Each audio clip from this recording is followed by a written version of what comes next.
Pernah merasa satu kegagalan seperti menjatuhkan seluruh harga diri? Seolah yang runtuh bukan hanya rencana, tetapi juga nilai diri. Padahal, bisa jadi yang paling terpukul bukan hidup itu sendiri, melainkan sesuatu di dalam hati yang diam-diam merasa berhak berhasil.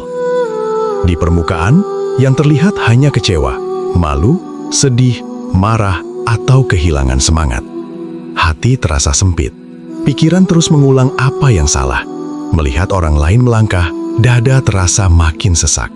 Bukan semata karena hasil yang belum datang, tetapi karena ada bagian batin yang sulit menerima bahwa kenyataan tidak tunduk pada keinginan. Seringkali luka itu membesar karena hati tidak hanya berharap, tetapi juga menuntut. Seolah usaha yang sudah dilakukan otomatis berhak melahirkan hasil yang diinginkan.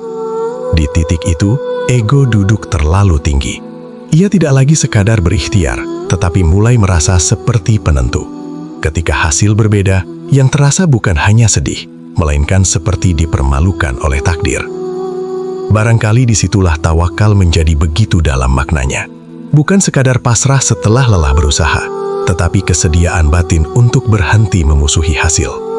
Sabar pun bukan hanya bertahan dalam derita, melainkan kemampuan menunggu tanpa menuduh Allah tidak adil. Husnuzon mengajarkan bahwa tidak semua penundaan adalah penolakan, dan tidak semua kegagalan adalah kehinaan. Dalam pembacaan batin, manusia tetap memilih, berikhtiar, berdoa, dan berharap. Namun ia bukan pemilik mutlak hasil akhir. Yang diberi kesempatan berusaha tidak otomatis diberi hak menentukan.